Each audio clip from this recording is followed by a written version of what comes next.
Hey everybody, welcome back to the Flipping Junkie podcast. Got another vlog here for you.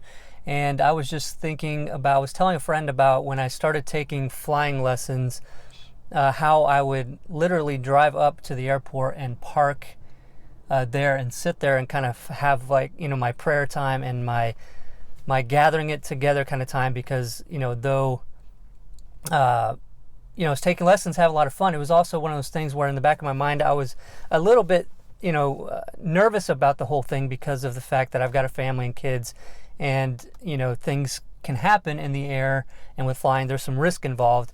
And so it's just one of those things where you realize that you're sort of scared, but you do it anyway. And how that relates to flipping houses and getting out of your comfort zone, and being an entrepreneur, owning your own business, and all of those things. Most of us, when we're doing something like that, is a time where we are dealing with a little bit of that fear, but we do it anyway. And I'm so glad I pushed through it and just collected myself and just did it anyway. It didn't take long, maybe a week or maybe 2 weeks of lessons before that wasn't really an issue anymore.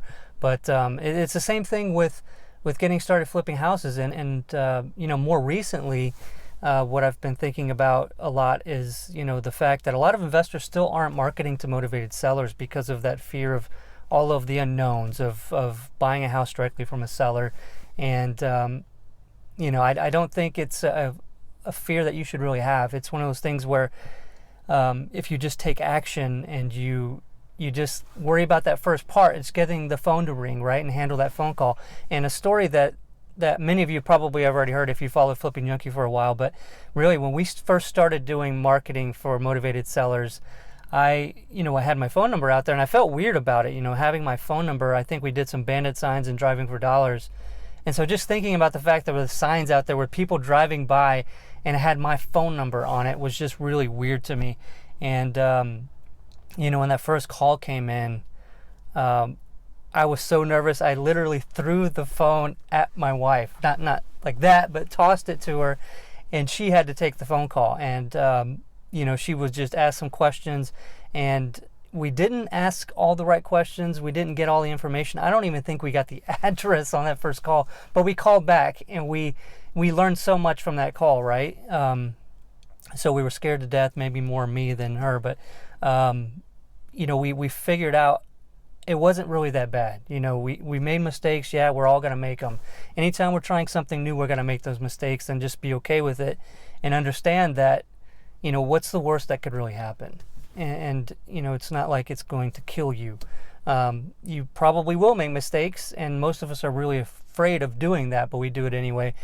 And so I just say, you have the fear, but do it anyway. Accept the fear and brush it aside, do it anyway, make mistakes, and just move on with it. And so I think this will get a lot of people off the fence of even getting started flipping houses, but even further into getting away from chasing all of those deals on the MLS that everybody else is vying for, and trying to market directly to motivated sellers to be able to get better deals and get easier deals, and not have so much fear about talking with sellers and meeting with sellers and making offers on houses.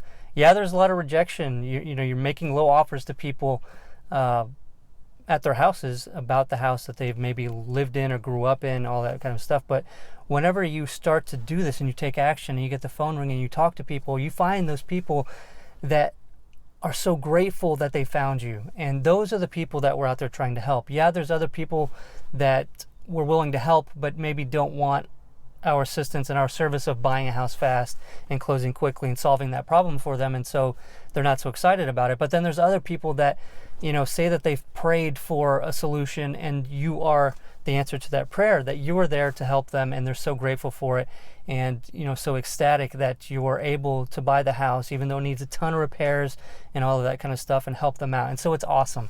And if you just have the fear of thinking that all you're going to get is people yelling at you and saying, man, what are you trying to steal my house, all that kind of stuff, then you push past and you find these other people. And I had a problem there, shooting too many videos, so there's no more storage on my phone, so it kind of cut out of there a little bit. But anyway, so that's the thing, is getting past the fear, pushing past the fear, and doing it anyway. And I urge you all to do that. So if you're sitting on the fence about something because you're afraid of something, just do it and get it over with.